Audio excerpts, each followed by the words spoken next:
Allah benci betul. Orang-orang munafik di dasar jurang neraka yang paling bawah, keraknya neraka, yang merusak akhlak kepada Allah. Sebab munafik sangat berbahaya, membahayakan umat, membahayakan agama. Menyembah batu, menyembah patung, menyembah berhala yang mereka buat sesuai dengan kekayaannya masing-masing.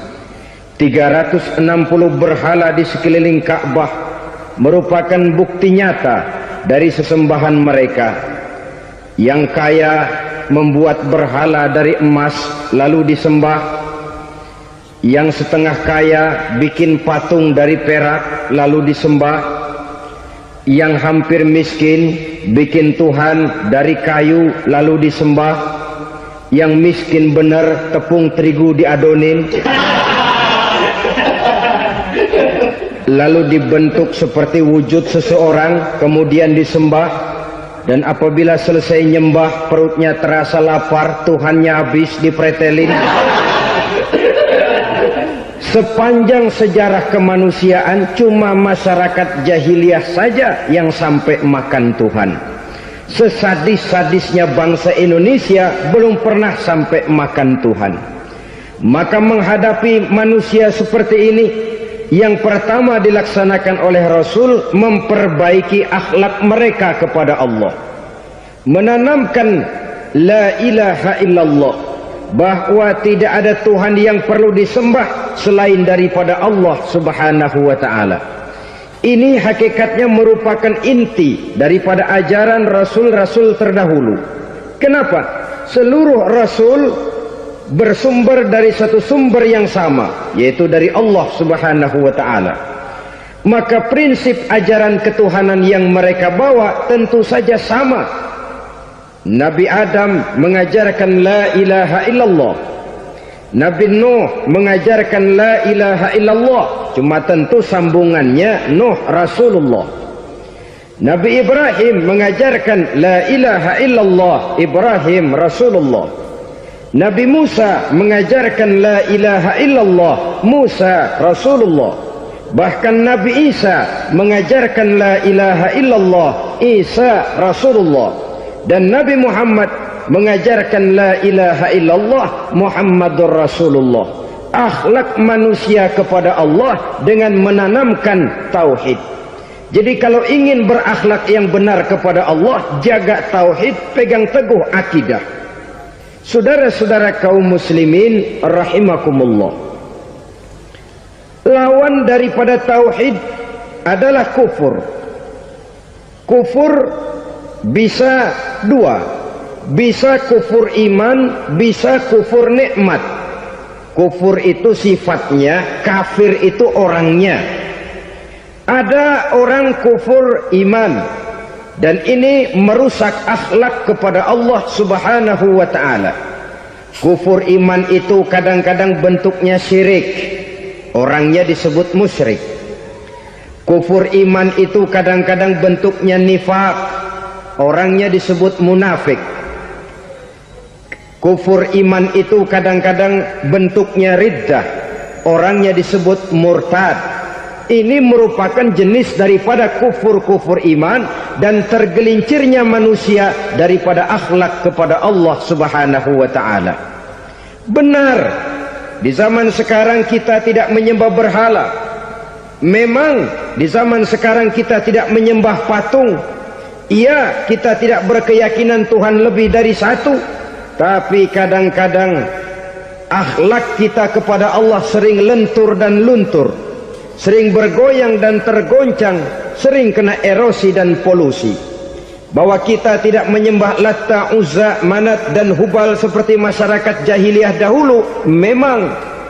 Tapi Latta zaman sekarang, Uzza zaman sekarang, Manat dan Hubal di zaman sekarang, berhala-berhala di abad kita sekarang ini, kadang-kadang bernama harta, kadang-kadang bernama wanita, kadang-kadang bernama tahta, mungkin juga bernama Toyota. sesuatu yang lebih kita agungkan daripada Allah, menjelmalah dia menjadi berhala-berhala di zaman kita sekarang ini. Manakala kita di kantor sudah lebih takut kepada kepala bagian kita daripada kepada Allah, maka Tuhan kita barangkali adalah kepala bagian kita. Manakala kita sudah lebih takut kepada manusia daripada kepada Allah, bergeserlah akhlak kita kepada Allah, mengagungkan manusia dan menomorduakan Allah. Maka di zaman sekarang akhlak kita kepada Allah sering kena erosi, sering kena polusi. Mungkin karena sulitnya lapangan kerja, tingginya tensi ekonomi, persaingan hidup yang makin tajam, sulitnya mencari lapangan kerja, orang kadang-kadang nekat, sedikit pertimbangan, picik pandangan, mudah melakukan potong kompas, sehingga terjadilah perbuatan-perbuatan yang memelencengkan akhlak kita kepada Allah Subhanahu wa ta'ala. Kadang-kadang terjebak mempercayai selain daripada Allah, kadang-kadang terjebak di dalam mengagungkan yang selain daripada Allah lebih dari yang seharusnya. Terkenalah akhlak kita kepada Allah jaringan-jaringan erosi dan polusi. Kufur sebagai lawanan daripada tauhid merupakan sifat daripada orang yang tidak berakhlak kepada Allah. Bentuknya pertama bisa syirik. Syirik itu artinya meyakini ada Tuhan lain selain daripada Allah. Itu yang namanya syirik. Jadi percaya Tuhan ada, cuman Tuhannya kelebihan. Itu yang disebut syirik, dan itu merupakan cerminan dari akhlak yang rusak kepada Allah Subhanahu wa ta'ala. Berkeyakinan Tuhan lebih dari satu, berkeyakinan bahwa Tuhan itu beranak atau diperanakkan, atau mengagungkan sesuatu sama dengan Allah, atau menjadikan yang selain Allah sebagai tujuan akhir daripada perjalanan kehidupan ini, maka itu sudah terjebak kita dalam musyrik. Dan syirik satu dosa yang tidak berampun. Bahasa kasarnya, yang namanya syirik itu jenis bapak moyangnya dosa. Saudara-saudara, sebab itu saya pesan, kalau memang terpaksa, biasanya yang tinggal di kota-kota besar itu kalau tidak kepengen dosa kan susah. Kalau terpaksa harus bikin dosa, cari yang kecil-kecil saja, yang kira-kira taubatnya gampang.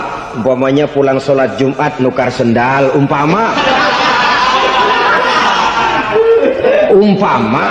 yaitu jelas dosa. Tapi dosa yang taubatnya agak mudah. Jangan sampai terjebak ke dalam syirik, menyekutukan Allah. Kalau sudah menyekutukan Allah, Allah dimadu, murka benar Allah kepada kita. Innallaha la yaghfiru ayyushraka bih wa yaghfiru ma duna dzalika liman yasha. Allah tidak akan memberi ampun kepada orang yang menyekutukannya dengan sesuatu, tapi Allah mau mengampunkan dosa yang selain itu bagi orang yang dikehendakinya. Jadi orang-orang yang sudah terjebak syirik, menyekutukan Allah, meyakini ada Tuhan lain selain daripada Allah, meyakini Tuhan beranak atau diperanakkan, bagaimanapun baiknya mereka di dunia, bagaimanapun sosial jiwanya, bagaimanapun pemurah tangannya memberikan santunan dan pertolongan kepada orang lain, kalau sudah syirik, seluruh nilai kebaikannya akan tidak ada gunanya lagi, karena tidak ada tempat nilai kebaikan itu bergantung. Sedangkan kita berbuat baik agar diterima oleh Allah. Kalau Allahnya marah kepada kita, siapa yang akan menerima nilai kebaikan itu sendiri? Ini bentuk yang pertama. Yang nyata-nyata menyembah berhala, syirik. Yang nyata-nyata beriktikad Tuhan lebih dari satu, syirik. Atau yang tersamar. Yang tersamar itu yang sering jadi penyakit kita. Saya sejak ada perkutut ini di rumah,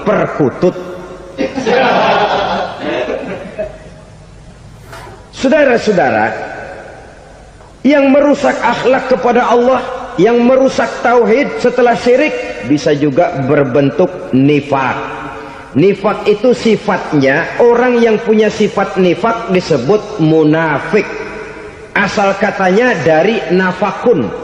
Nafakun itu satu lubang yang punya dua muka, seperti goa, ada tempat masuk, ada tempat keluar. Maka munafik orang yang punya dua muka.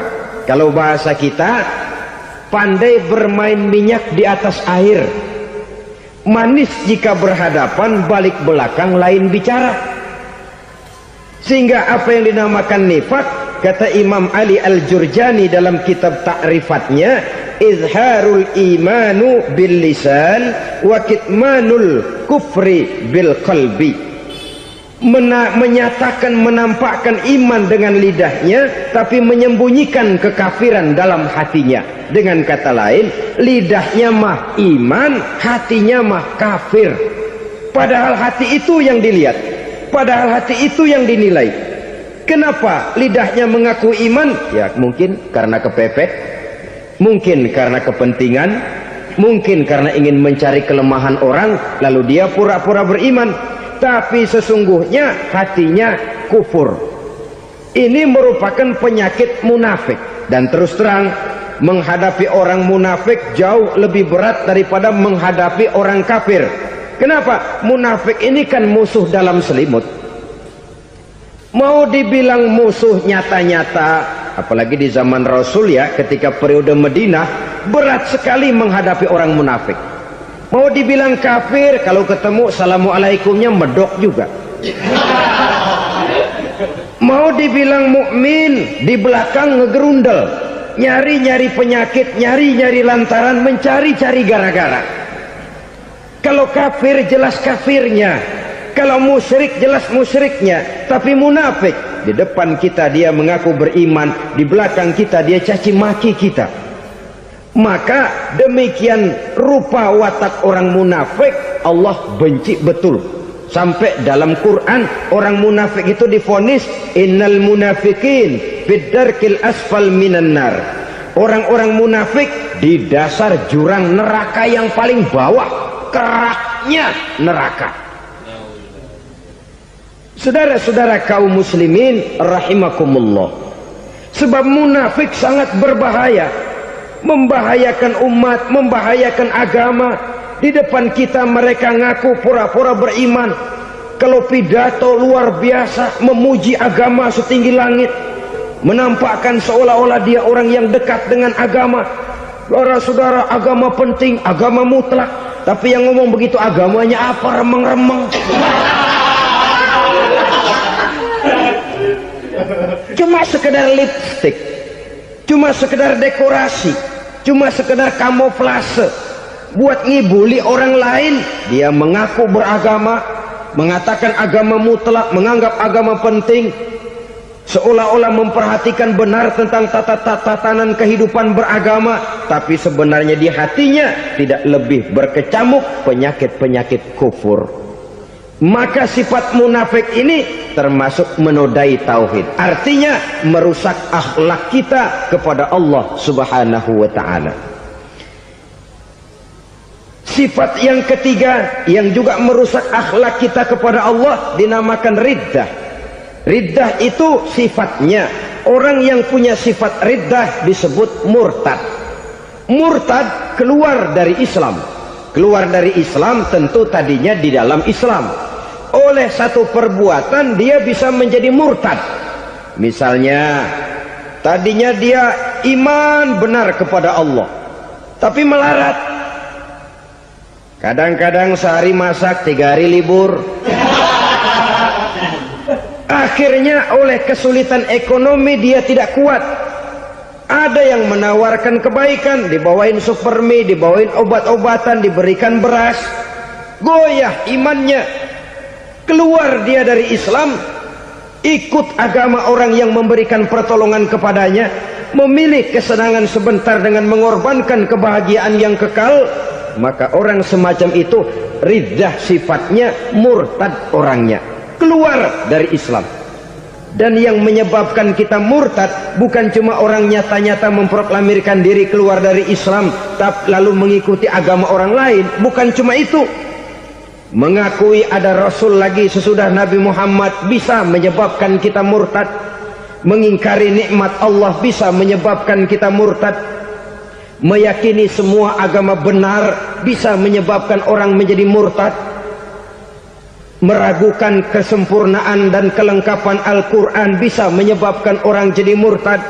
Mengingkari sunnah bisa menyebabkan orang menjadi murtad. Banyak hal-hal yang bisa mendatangkan penyakit riddah dan membuat pelakunya menjadi murtad. Dan ini menodai akhlak kita kepada Allah Subhanahu wa ta'ala. Itu tadi kufur iman, saudara-saudara.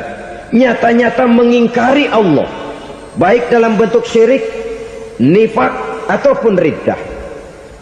Kufur yang kedua dinamakan kufur nikmat. Apa itu kufur nikmat? Sitru nikmatil mun'im au ya'malu fi mukhalafatil mun'im. Menutup-nutup nikmat Allah atau melakukan perbuatan yang menentang, bertentangan dengan kehendak yang memberikan nikmat. Jadi kufur nikmat pertama, nutup-nutupin Tuhan. Tuhan jalingin. Duit lu banyak amat, dari mana? Gua kerja. Lalu kerjanya nomor satu. Orang yang berakhlak kepada Allah, dia akan menjawab, kamu uangnya kok banyak, dari mana? Rezeki dari Allah. Caranya, saya kerja. Kerja itu cara, rezeki itu dari Allah datangnya. Bukankah di zaman sekarang kita sering terpeleset? Ini merupakan cerminan dari rapuhnya akhlak kita kepada Allah Subhanahu wa ta'ala. Karena usaha saya memang, karena saya peras keringat banting tulang, tentu. Tapi sadarkah kita bahwa sepanjang yang bisa kita lakukan cuma berusaha, peras keringat banting tulang?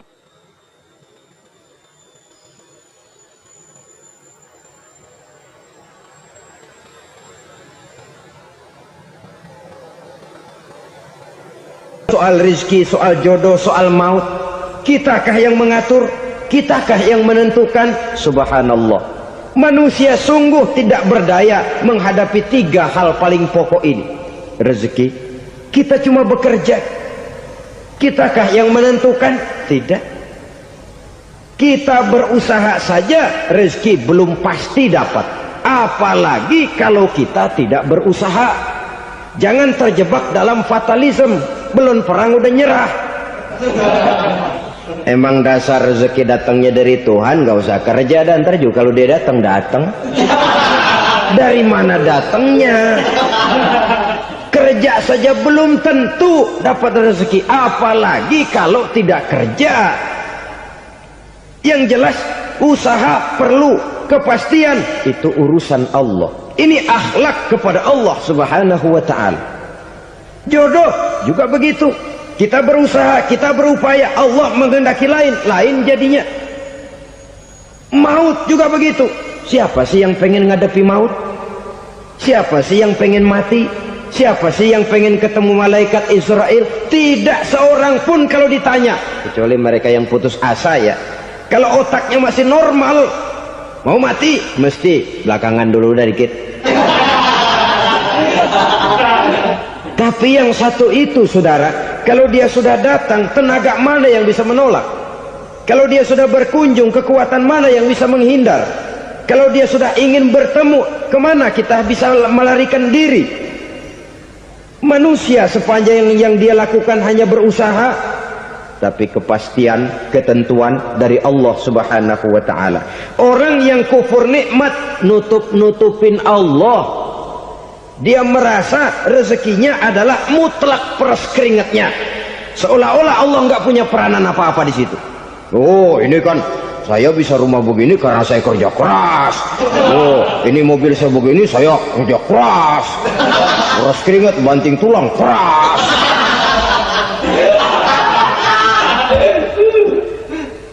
Saudara-saudara kaum muslimin rahimahkumullah. Jadi menutup-nutupi Allah Akibatnya nanti kalau dia berhasil, Allah ketutupan.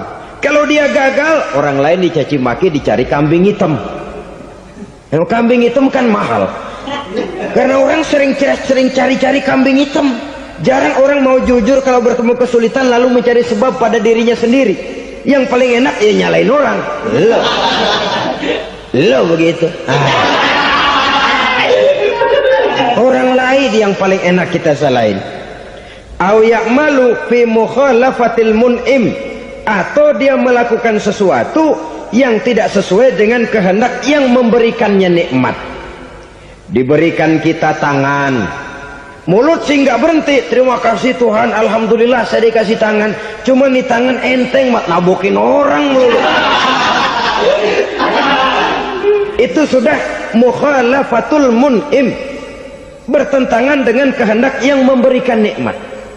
Diberikan harta, mulutnya mah basah, terima kasih Tuhan, alhamdulillah dikasih harta, tapi pelitnya minta ampun, kikir koret medit.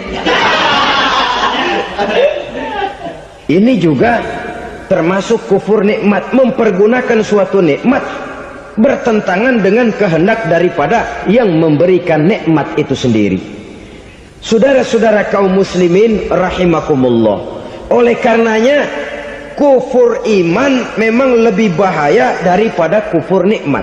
Tapi jangan lupa, kufur nikmat bisa menyeret orang kepada kufur iman. Nah kalau Allah udah dialingin, Tuhan sudah dinomor duain, lama-lama kenapa dia tidak mendewakan dirinya sendiri, mendewakan pangkatnya, mendewa-dewakan otaknya, mendewa-dewakan kemampuannya? Pada awalnya dia memang cuma kufur nikmat, tapi lambat laun kalau ini tidak diobati secara pasti orang akan mengarah kepada kufur iman. Bisa berbentuk syirik, bisa berbentuk nifak, bisa berbentuk riddah. Saudara-saudara, oleh karena itu menjaga akhlak kepada Allah mutlak penting. Sebab apa? Kita tidak berakhlak kepada manusia saja, kita dikucilkan dari pergaulan. Kalau kita tidak berakhlak kepada Allah, dikucilkan oleh Allah. Hadis qudsi menyatakan, man lam yashkur ala na'mai wa lam yasbir ala balai falyakhruj min tahtis samai falyatlub rabban siwaya. Kata Allah, siapa orang yang tidak mau bersyukur terhadap nikmat yang aku berikan kepadanya dan tidak mau sabar terhadap ujian yang aku berikan kepadanya, falyakhruj min tahtis samai, persilahkan saja keluar dari kolong langitku, waliyatlub rabban siwaya, tolong cari Tuhan lain selain daripada aku. Murka Allah, diusir, cuman gak kedengeran aja. Siapa yang tidak mau syukur terhadap nikmatku, siapa yang tidak mau sabar terhadap ujian yang aku berikan kepadanya, persilahkan keluar dari kolong langitku ini, cari Tuhan lain selain aku. Nah, langit Tuhan yang punya, Tuhan kita lawan, diusir dari kolong langit, mau pindah ke kolong mana?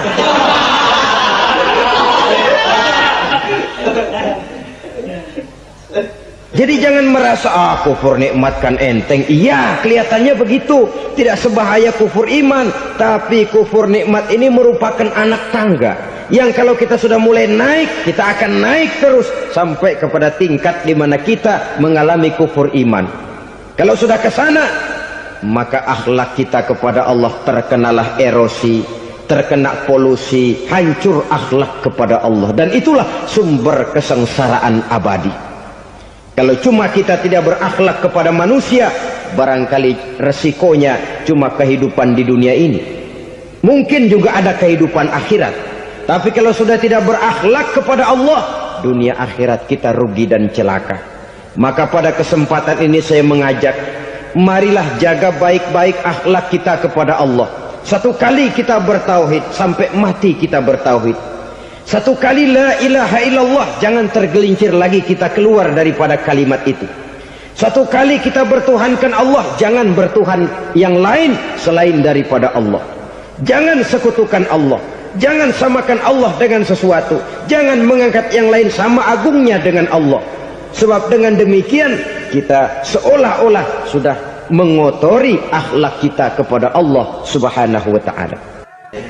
Saudara hadirin yang saya hormati, jadi oleh karenanya akhlak kita kepada Allah merupakan basis daripada kehidupan beragama. Kalau itu sudah mulai rapuh, mulai terkena erosi dan polusi, mulai rusak, dikhawatirkan nanti nilai ibadah kita kepada Allah juga akan turut ambruk karenanya. Saudara-saudara kaum muslimin rahimakumullah, tugas yang kedua, memperbaiki akhlak manusia kepada sesama manusia. Kita tahu Islam sesuai dengan namanya adalah agama damai. Maka akhlak manusia kepada sesama manusia menempati porsi yang penting dalam kehidupan beragama. Bagaimana seorang muslim bergaul, bertata krama terhadap sesama manusia. Mari kita lihat lebih jauh persoalannya.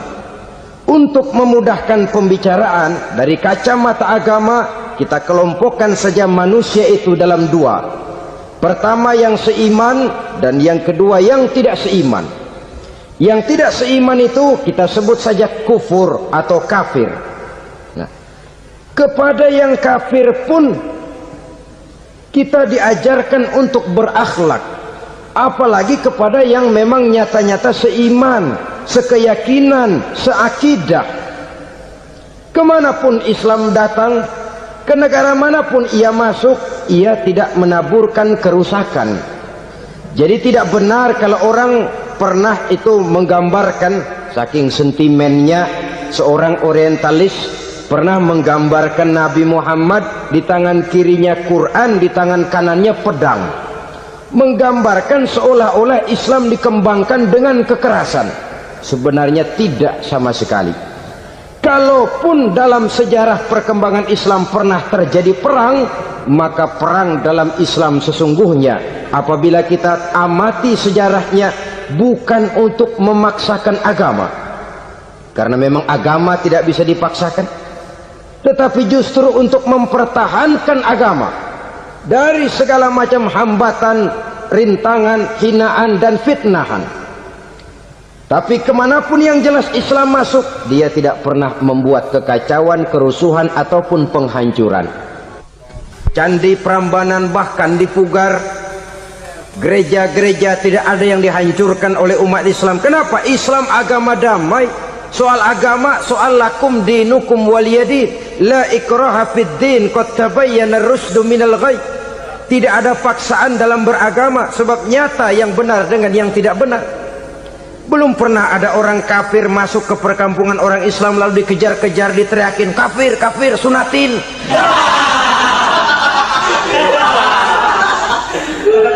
Belum pernah.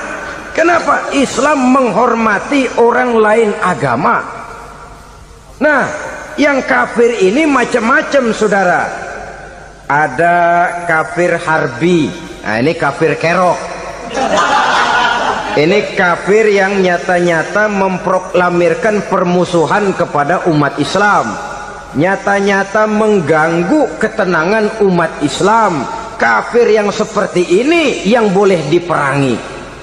Misalnya kita mau sembahyang Jumat dijagain, nggak boleh sembahyang Jumat, getok palanya.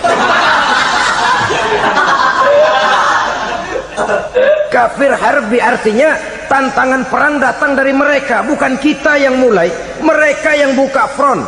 Prinsipnya umat Islam tidak boleh mencari-cari musuh, tapi pun tidak boleh lari kalau ketemu musuh. Musuh jangan dicari, ketemu jangan lari. Karena itu kesan seolah-olah umat Islam ini teroris, umat Islam ini destroyer, umat Islam ini sering menimbulkan keonaran, kerusakan. Sungguh satu fitnahan yang sangat keji. Umat Islam adalah umat yang cinta damai. Islam di masa perkembangannya masuki Eropa melalui Selat Gibraltar, Jabal Tariq, memasuki Spanyol. Islam tidak pernah meruntuhkan gereja, Islam tidak pernah membunuh orang-orang Nasrani. Bahkan Islam mewariskan peradaban dan kebudayaan yang begitu tinggi nilainya di bidang ilmu pengetahuan, sampai ketika itu Barat banyak mengkaji ilmu pengetahuan dari dunia Islam.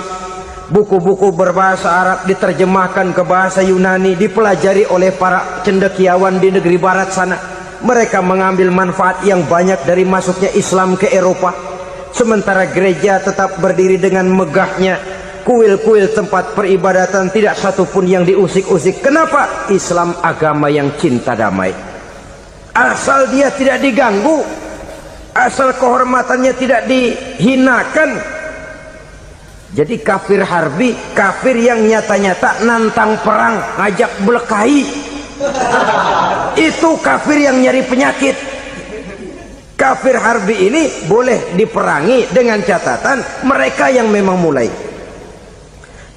Yang kedua, kafir zimmi. Kafir zimmi, kafir yang hidup di tengah mayoritas muslim, tapi mereka mau hidup dengan aman, damai, tenang. Mereka wajib dilindungi. Bahkan Nabi pernah memberikan satu jaminan, man azazimmiyan faqad azani. Siapa yang mengganggu orang kafir zimmi sama saja dengan mengganggu saya. Kehormatannya dijaga, harta bendanya dilindungi, anak istrinya pun dilindungi. Dan ini jadi kenyataan. Saudara bisa lihat di negara-negara yang mayoritas penduduknya beragama Islam, orang-orang kafir di luar Islam hidup dengan tenang, aman, damai. Di Saudi Arabia, di luar tanah haram, di luar Mekah dan Madinah, banyak orang-orang kafir mencari nafkah. Mereka tenang, aman, dilindungi undang-undang. Begitu di Mesir, begitu di negara Indonesia yang berdasarkan Pancasila ini. Kehidupan beragama menimbulkan gairah, rukun, tenang, aman, damai, sepanjang tidak saling ganggu, tidak saling usik, menghargai orang yang sudah beragama, tidak menjadikan penganut suatu agama sebagai sasaran dari dakwah agama lainnya. Saudara-saudara kaum muslimin rahimakumullah. Jadi memang oleh Al-Quran kita dianjurkan asyidda 'alal kuffar ruhama bainahum. Tegas kepada orang kafir, kasih sayang kepada sesama muslim. Tapi tegas bukanlah berarti marah-marahan, bukan berarti musuh-musuhan, bukan ngajaki perang. Tegas dalam arti punya garis tentang kehidupan beragama, lakum dinukum waliyadin. Soal kehidupan sosial, mari kerjasama.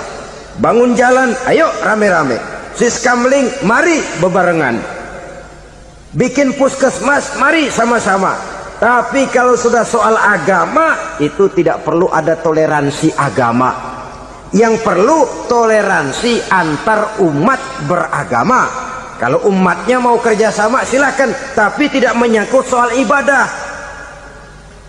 Jangan kerjasama di bidang ibadah.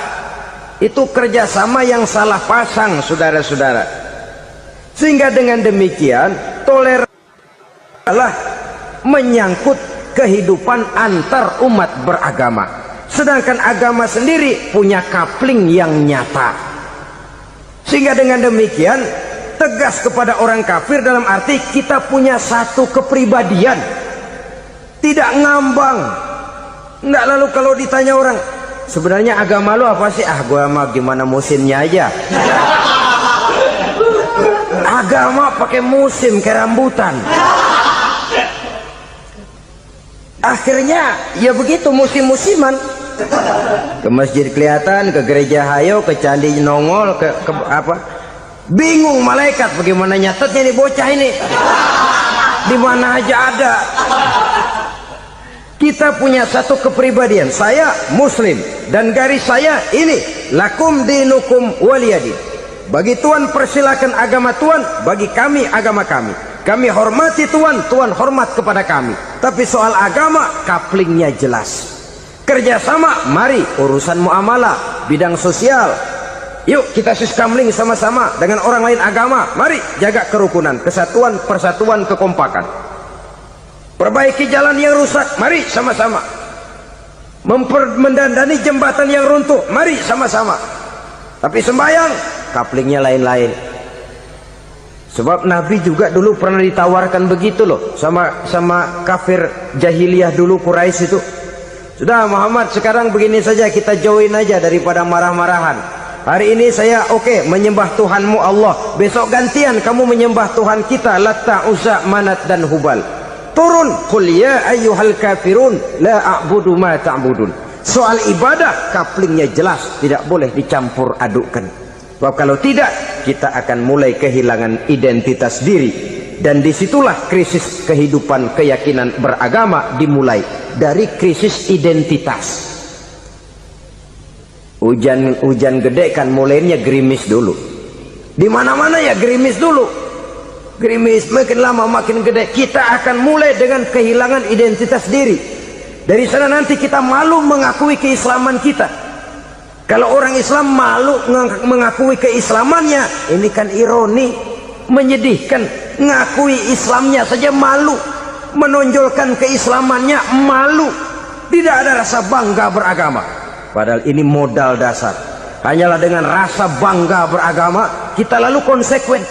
Bangga yang tidak konsekuen, wah pokoknya kan gua kan Islam, agama yang paling benar.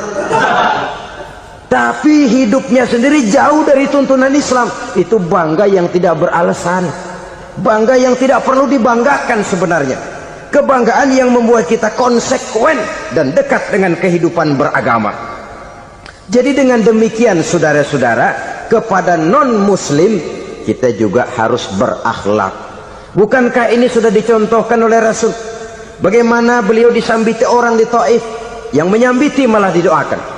Bagaimana Suraqah mau membunuh beliau, malah Suraqah didoakan. Bagaimana Abu Jahal dan Abu Lahab saking mangkalnya.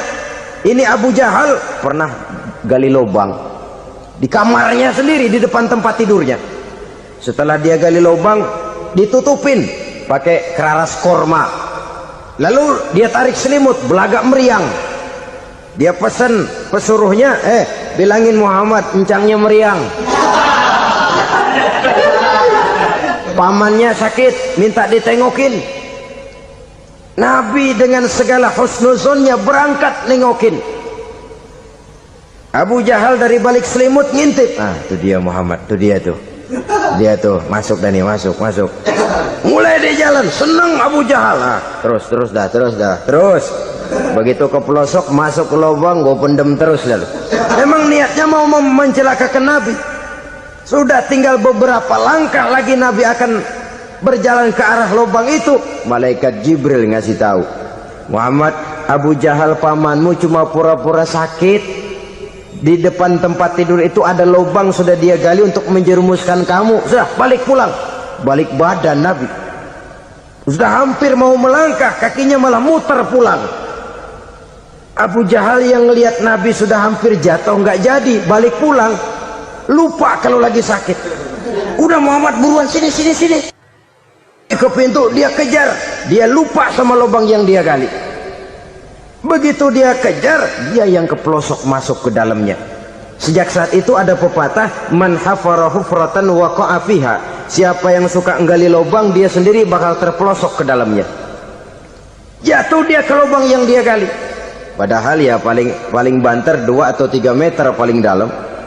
Dari dalam lubang itu dia teriak-teriak, Muhammad, tolongin, pamanmu kecebur. Kasih tahu Muhammad, kasih tahu. Datang lagi lah pesuruhnya, Muhammad, pamanmu Abu Jahal kecebur, minta tolong diangkatin. Sudah diulur tambang, habis sambung lagi, nggak bisa sampai. Masa iya cuma kamu yang bisa nolong? Apa yang dilakukan Nabi? Balik mau nolongin. Akhlak. Kita kalau ada orang gali lubang buat nyeburin kita, dia sendiri yang kecebur. Gua kagak lemin loh. Mati sekalian dah. Nabi mah enggak, balik nolongin tuh Abu Jahal. Kenapa paman kecebur? Iya Muhammad, tolong, tambang udah diulur-ulur, sambung-sambung nggak sampai. Aduh kasihan paman, nih pegang tangan saya. Nabi cuma ulurin tangan, nyampe dipegang oleh Abu Jahal. Diangkat ke atas, nyampe atas. Apa kata Abu Jahal? Tambang bergulung-gulung nggak nyampe, kamu cuma pakai tangan doang kok bisa Muhammad, hebat banget sihirmu. Mukjizat dia bilang sihir, udah ditulungin nyelak lagi, kan yang enak kita injak palanya. Orang dulu bilang wah katanya nolongin anjing kejepit, udah selesai ditulungin malah yang nolong digigit. Saudara hadirin yang saya hormati, kepada orang-orang kafir kita harus berakhlak, menghormati mereka, tidak memaksakan satu keyakinan dalam batas-batas yang ditolerir oleh agama, yaitu pada masalah-masalah sosial dan muamalah. Itu kepada non-muslim, apalagi kepada sesama muslim. Baik akhlak kepada orang tua, akhlak kepada guru, akhlak kepada jiran atau tetangga, itu semua termasuk dalam akhlak kepada sesama manusia. Akhlak kita kepada orang tua, kadang-kadang kita orang timur ini ketularan orang barat. Engkongnya dianggap CS, salaman main kedet aja, halo kong, engkongnya bahalo di bengong. Saudara-saudara kaum muslimin rahimakumullah, akhlak yang tua kepada yang muda, akhlak yang muda kepada yang tua, kepada jiran dan tetangga, kepada sanak famili dan handai tolan, pendeknya kepada sesama muslim. Tetangga ada haknya, ada hak tetangga yang kalau kita berakhlak itu harus dipenuhi. Contoh kecil, kalau saya beli radio,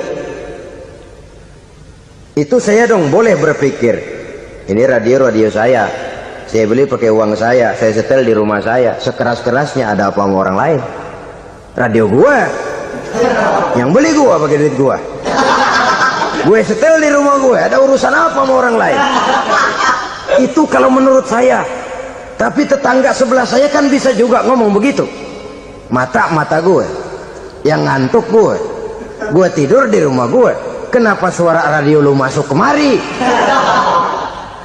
Ketika itulah lalu kebebasan saya nyetel radio dibatasi oleh kebebasan tetangga saya yang mau tidur. Ini sudah akhlak namanya. Umpamanya lagi ada Nabi ajarkan, iza tobakhta maraqatan fa'akthir ma'aha wa ta'ahad jiranaka. Kalau kamu masak sayur, banyakin kuahnya, bagiin tetangga kamu. Bukan bagiannya itu yang jadi soal, tapi akhlak kepada tetangga.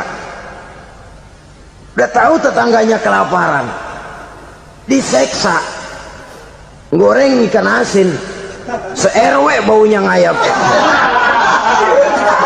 kembang kempis orang nungguin. Saudara hadirin ma'asyiral muslimin rahimakumullah. Jadi dengan demikian, kalau sudah kembali kepada orang-orang yang nilai imannya sama dengan kita, apapun organisasinya, apapun baju yang mereka pakai, kaos yang mereka pakai, jaket yang mereka pakai, kalau sudah seakidah, seiman, jaga akhlak kita. Pendapat boleh berbeda, kaos boleh tidak sama, jaket boleh beraneka warna, bendera boleh beragam-ragam, tapi ukhuwah Islamiyah ini utamakan. Adalah lebih baik mencari persamaan dalam kehidupan dan bukan memperbesar perbedaan. Hanyalah dengan mengembangkan nilai-nilai akhlak semacam ini, toleransi tidak hanya diperlukan kepada yang non-muslim, kepada sesama muslim pun toleransi. Artinya apa? Jangan memponis amalan orang lain. Yang usolli, yang tidak usolli, berjalanlah menurut keyakinannya masing-masing. Jangan lalu memponis, itu namanya nggak toleransi. Kamu nggak pakai usolli ya? Enggak. Brengsek. Kamu pakai usolli ya? Iya. Bid'ah. Lah dua-duanya kagak yang bener. Kalau yang sembahyang kagak bener, bagaimana yang kagak sembahyang? Apa itu yang bener? Toleransi, setuju dengan perbedaan pendapat, jangan memponis amalan orang lain. Karena kita hanya beramal, hak menerima adalah Allah subhanahu wa ta'ala. Jangan sebentar-bentar mencap bid'ah dolalah, finnar, neraka. Kayaknya neraka kapling orang tuanya kali. Gampang bener masukin orang ke neraka. Kita kadang-kadang bisa toleransi dengan orang luar, tapi kepada sesama muslim toleransi tidak sanggup kita adakan. Mengklaim merasa kita yang benar, orang lain salah semua, itu tidak toleransi namanya. Mentang-mentang jadi ustadz, nih satu-satunya ustadz di sini ya, semuanya mesti ngaji kemari. Kalau nggak ngaji kemari Islamnya kurang tapi benar. toleransi. Saudara-saudara kaum muslimin rahimakumullah, lapang dada menghargai orang yang berbeda pendapat, apalagi kalau perbedaan pendapat itu menyangkut hal-hal yang tidak prinsipil, menyangkut hal-hal yang sekunder dalam kehidupan beragama, menyangkut masalah-masalah yang dalam bahasa fikih disebut soal-soal furu'iyah. Tidak usah menyebabkan kita bersih tegang. Kepala sama hitam pendapat boleh berbeda dan halal. Bahkan Nabi mengatakan ikhtilafu ummati rahmatun, perbedaan pendapat di kalangan umatku bahkan menjadi rahmah, sepanjang perbedaan pendapat itu diiringi dengan rasa toleransi. Tapi kalau sudah main baku hantam, main klaim, memponis orang lain, akhirnya timbullah keretakan. Jangan heran kadang-kadang satu masjid dua kelir. Ya soal kelir boleh kelar-kelir, boleh kelar-kelir, tapi kalau harus terlalu mencolok menyebabkan timbulnya keretakan, saya kira yang akan turun bukan lagi rahmah tapi bala. Bala akan menimpa kita, jatuh kita menjadi umat yang lemah. Oleh karena di antara kita sendiri, sesama kita tidak pandai bertoleransi, tidak lapang dada. Ada anak muda kelihatannya mau majuan dikit, yang tua curiga. Ya, kalau dia maju pasaran gua bangkrut dong nih. Lalu ditekan tuh anak ditekan melejit. Kadang-kadang yang tua maksudnya baik, mau memelihara, yang muda salah terima. Kan tua kejemur. Dari dulu sampai sekarang gitu-gitu doang, anak kemajuannya. Padahal yang tua barangkali maksudnya juga baik, mau memelihara. Sebenarnya kalau kita bisa mencoba mencari titik temu dengan alur komunikasi, tidak merasa diri yang paling benar, tapi toleransi, boyak menerima pendapat orang lain, setidaknya mau mendengar omongan orang. Yang susah kalau udah kena penyakit, nggak mau ngerti omongan orang, nggak mau nerima pendapat orang. Kodok di kolong tempayan, cukeng kayu asem, asal ijo udah ijo aja, ijo dah, nggak ngerti omongan orang. Yang kayak begini yang orang jadi kesandung. Oleh karena itu saudara-saudara, alangkah nikmatnya kehidupan ini apabila kita menyadari kita ini ummatan wahidah, satu umat yang satu, yang diikat dengan akidah. Kalau kepada yang non muslim saja kita diajarkan untuk berakhlak, apatah lagi kepada yang seiman, seakidah, sekeyakinan. Wajarkah perbedaan pendapat yang kecil-kecil lalu menyebabkan kita bertolak belakang, cerai-berai, centang perenang? Bila bertemu di jalan yang satu menyisi ke kiri, yang lain menyingkir ke kanan. Kalaupun juga bercampur di tengah kumpulan orang banyak, persis air dengan minyak, yang atu melengos, yang atu madep mojok. Orang lain senyum, dia mau pada manyun. Saudara-saudara kaum muslimin rahimakumullah, realita ini walaupun tidak enak, pahit, tapi masih hidup di sebagian masyarakat kita. Ini yang perlu kita atasi. Soal toleransi kepada orang lain, sejarah sudah membuktikan. Mari kita jangan cuma bisa mengajak orang lain, umat lain untuk bertoleransi dengan kita, tapi kepada sesama kita toleransi ini perlu kita tegakkan, perlu kita bina, terutama di dalam kita menuju bentuk ideal daripada konsep ukhuwah Islamiyah ini, yang memang selalu kita akan cari bentuk-bentuk idealnya sejalan dengan perkembangan situasi dan kondisi yang dihadapi oleh umat. Perbedaan organisasi, perbedaan kepentingan organisasi tidak seharusnya menyebabkan kita merasa meremehkan orang lain dan mengangkat diri, mengklaim diri sebagai yang ter. Jadi dengan demikian, apabila yang pertama tadi akhlak kepada Allah dinamakan hablum minallah, maka yang kedua ini merupakan hablum minan nas. Jikalau baik akhlak kita kepada Allah, baik akhlak kita kepada manusia, nikmat rasanya menjalani kehidupan. Kadang-kadang orang akhlaknya kepada manusia baik, tapi kepada Allah tidak baik. Hormat sama yang tua, menyayangi yang muda, sama tetangga rukun, tapi sama Tuhan nggak mau sujud.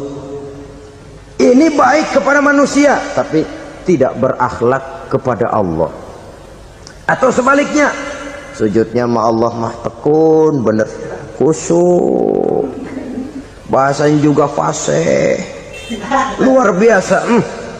Tapi sama manusia sombong, takabur, ujub, merasanya dia doang yang paling benar. Sebab iblis itu ya, itu kadang-kadang datang lewat hati, dan memang selalu markasnya di situ. Kalau dia tidak bisa menggoda kita dengan yang lain, dia tumbuhkan sifat ujub.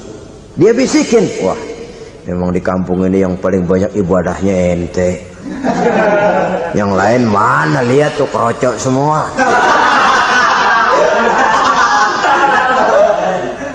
Lalu di hati orang itu tertanam sifat iya ya. Nah, tatkala iya ya, dia sudah terkena serangan iblis. Akhirnya apa? Orang lain diremehin. Asalnya nggak mau sembahyang aja diajak salaman udah najis aja dah. Ketemu juga mukanya ditekuk 4. Akhirnya bukan ngajak malah ngenyek, ngina. Lah orang dihina makin jauh, makin tidak tersentuh. Bukan cara itu yang diajarkan oleh Rasul. Bahwa orang tidak mau sholat, tugas kita mengajak. Soal dia tidak sholat, ya itu dosa dia kepada Allah. Saudara-saudara kaum muslimin, ujub disuntikkan oleh iblis ke dalam hati kita. Sujudnya kepada Allah benar, tapi akhlaknya kepada sesama manusia, merasa paling benar sendirian, merasa orang lain salah semua. Pokoknya kalau di luar lingkungannya udah kagak bener aja udah bahaya. Saudara-saudara, ini juga penyakit yang disuntikan oleh iblis. Sebab iblis itu tipu dayanya luar biasa, strateginya lihai. Makin tinggi kualitas iman, ya makin berat upaya iblis untuk menjerumuskan kita. Karenanya saya mengajak, marilah kita bertoleransi, baik kepada non muslim, lebih-lebih lagi kepada sesama muslim yang kebetulan berbeda baju, berbeda kaos, berbeda organisasi, lain bendera yang dibawanya. Tapi toleransi mari kita canangkan. Kita terikat oleh ukhuwah Islamiyah. 2. Yang ketiga, akhlak manusia kepada makhluk Allah lainnya di luar manusia. Saudara-saudara, dengan berakhlak kepada Allah, berakhlak kepada sesama manusia, berakhlak kepada makhluk Allah di luar manusia, baik flora maupun fauna, maka mudah-mudahan akan terciptalah satu ekosistem, satu lingkungan hidup yang membuat kita nikmat menjalani kehidupan ini. Inilah saja yang kita bicarakan pada pertemuan kali ini. Marilah kita membina nilai-nilai akhlak walaupun berat tantangannya. Sungguh lebih baik rakyat rendah yang berakhlak tinggi daripada pejabat tinggi yang berakhlak rendah. Karena nilai manusia pada akhirnya ditentukan oleh akhlaknya itu.